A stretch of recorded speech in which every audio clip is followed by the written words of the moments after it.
నెల్లూరు నగరంలోనే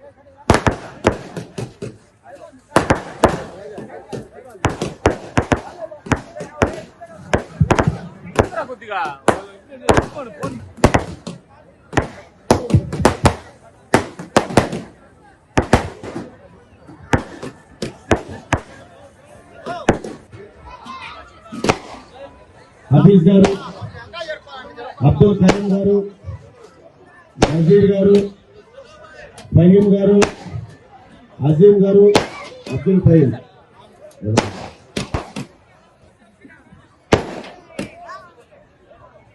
మొహమ్మద్ హనీఫ్ గారు, అలీ గారు, మొహమ్మద్ మస్తాన్ అలీ, మొహమ్మద్ ఆసిర్ అలీ, అఫ్జల్, కయూమ్, ఆసిఫ్, హరీఫ్, మిస్బా, నాసర్ అలీ, షేక్ బాబు, ఫయాజ్, సాదిక్ అలీ, షాను, అబ్దుల్ ఖైర్,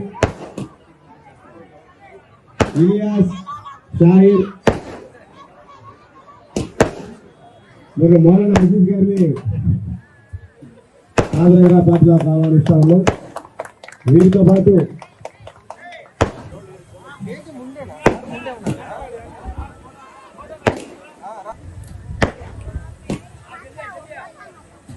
ముజీర్ గారిని,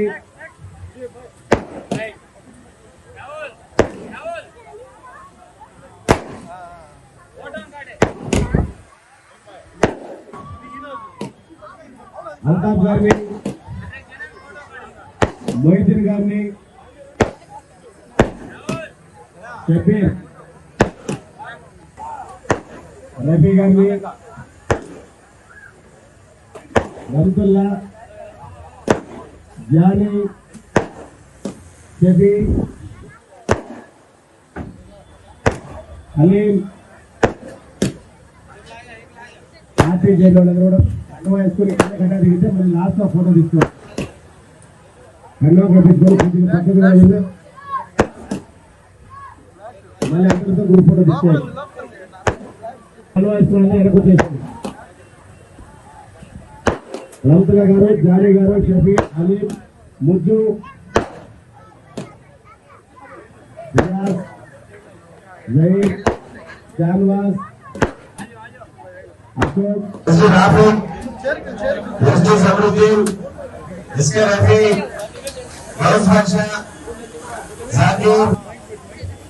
షావులు భయపడి ఎదురు రావాలి.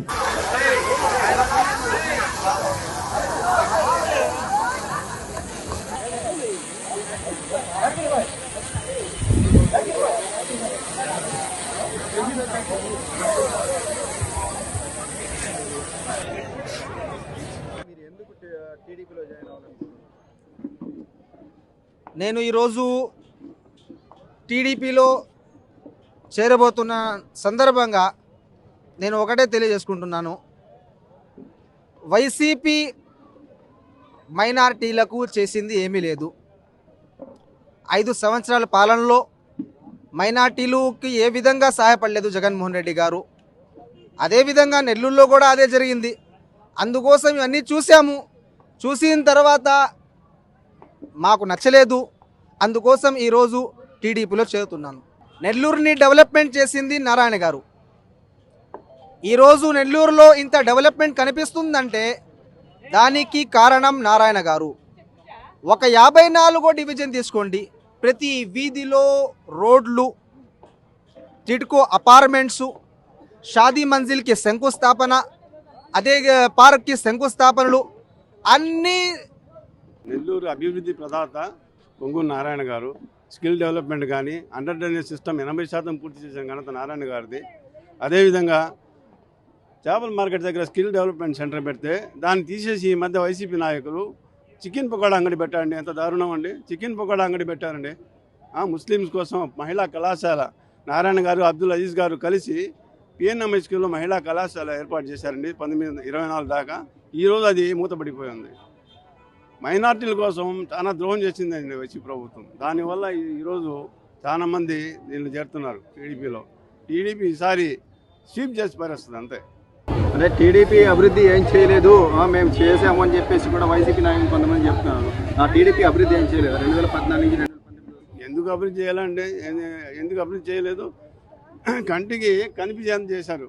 బార్షాయి దర్గా కానీ ఆయన చెప్పినట్టు బార్షాయి దర్గా, skill development, under drainage, Necklace Road, NTR Ghat అన్నీ మన కంటికి కనిపిస్తుంది కదా. ఎందుకు డెవలప్మెంట్ చేయలేదు? ఎవరు వీళ్ళు ఎంతవరకు ఇసుక అమ్ముకొని శాండ్ మైన్ మొత్తం అమ్ముకొని కోట్లు సంపాదించేశారు వైసీపీ నాయకులు. మైనార్టీలకు ఏం చేయలేకపోయారు. షాదీ దుల్హన్ పథకం తీసేశారు. ఆ షాదీ దుల్హన్ పథకం 50,000 ఇస్తుంటే మేము ₹1,00,000 ఇస్తామని చెప్పేసి ఆఖరి ఆ పథకమే రద్దు చేసి పారేశారు. మైనార్టీలకు టీడీపీ ఏం చేయలేదు, అందుకనేసి వైసీపీ సిటీ నుంచి ఖలీల్ అహ్మద్ని నిలబెట్టింది. ఒక మైనార్టీ నాయకుడు అయితే అసెంబ్లీలో పోరాడి వాళ్ళ హక్కుల్ని పోరాడి తీస్తారని చెప్పేసి కూడా చెప్తున్నారు వైసీపీ. అదంతా అబద్ధం, శుద్ధబద్ధం అండి. కావాలని పాపం అతను బలిపశం చేశారు. ఓడిపోతానని కూడా తెలిసి కూడా మరి ఎందుకు పెట్టారు? కావాలి, ఇప్పుడు ఎవరెవరు క్యాండిడేట్ కావాలి కదండి. పర్వతిని చంద్రశేఖర్ నాకు వద్దని చెప్పాయంట, ఇక్కడ ఎట్లా నారాయణ గెలుస్తారని చెప్పేసి దాన్ని తీసుకొచ్చి పెట్టేశారు. నారాయణ ఎన్ని ఓట్ల మెజారిటీతో గెలవాలి? 1,00,000 ఓట్లు గ్యారంటీ గెలుస్తానండి నారాయణ గారు. మీరందరూ మీ కమ్యూనిటీ మైనార్టీ నాయకుడు ఖలీల్ అహ్మద్కు వదులుకొని నారాయణకి ఎందుకు? అదేనండి, డెవలప్మెంట్ లేకపోతే దేనికండి? ఏ ప్రభుత్వం అయినా సరే డెవలప్మెంట్ కావాలి ముందు. వీళ్ళు ఎంతసేపటికి ఆ శాండ్ మైండ్ ఇసుక ఏంది పాపం రోడ్డును పడేస్తున్నారు పాపం కూలీలు అండి. దానికోసం చెప్పేసి ఈరోజు డెవలప్మెంట్ కోసం చాలా మంది చేస్తున్నారు మైనార్టీ. నారాయణ పిల్లికి బిచ్చం కూడా పెట్టడని కూడా లేదండి పాపం అతన్ని చెప్పడం కూడా కరెక్ట్ కాదు. లేదండి, అతను 500 కోట్లతో మంత్రిగా ఉండి ఇంతకుముందు కూడా అసలు ఎక్కడ డోర్ టు డోర్ క్యాన్వాస్ తిరగలే. అతను తిరగకపోయినా చేశాడు. అతను ఈసారి 1,00,000 మెజార్టీతో గెలుస్తాడు.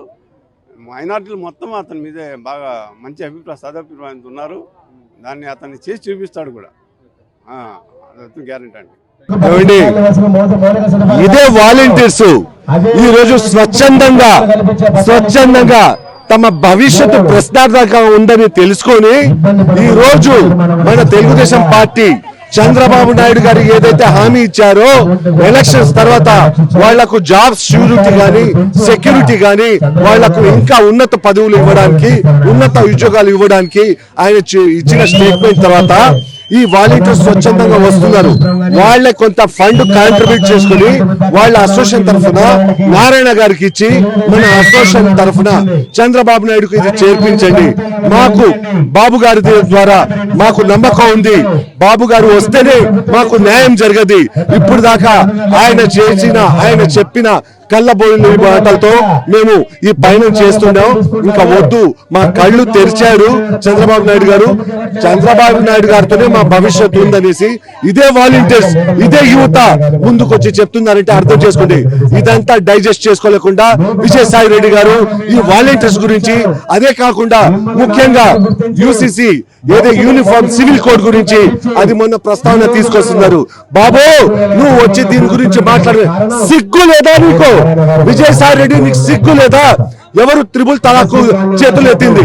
ఎవరు సీఏకు చేతులు ఎత్తింది? ఎవరు ఆర్టికల్ 370 చేతులు ఎత్తి ముందుకు చేసింది? మీకు సిగ్గు ఉంటే మేము సిగ్గుతో పనిచేసాం, మమ్మల్ని క్షమించమని మా ముందుకు రండి. మేము చేసింది తప్పు, ముస్లింలకు ద్రోహం చేశామని మీరు ముందుకొచ్చి మాకు ఫస్ట్ క్షమాపణ చెప్పండి. తర్వాత జగన్ నీ గురించి ఆలోచిస్తారు. సిగ్గు లేకుండా ఇవన్నీ మీ భవిష్యత్తు అర్థమైపోయింది. సర్వేస్ బయటకు వచ్చేసాయి. ఇప్పుడు చిన్నాయిని హత్య చేసింది బయట పడిపోయింది. మీ చెల్లెలు షర్మిల గారించి ఆమెది తరివేశావు. మీ అమ్మ ఇప్పుడు ఎక్కడుంది? అమెరికాలో.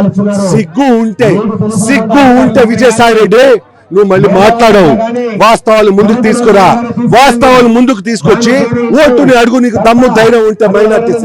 అది కాకుండా యూసీసీకు ఇదేంది బాబు మీ నెక్స్ట్ స్టెప్ ఏంటంటే అరే బాబు, ఆర్టికల్ 370 కాశ్మీర్ది ఎవరయ్యా ఆ రోజు చేతులెత్తి మందుతో తెలిపింది?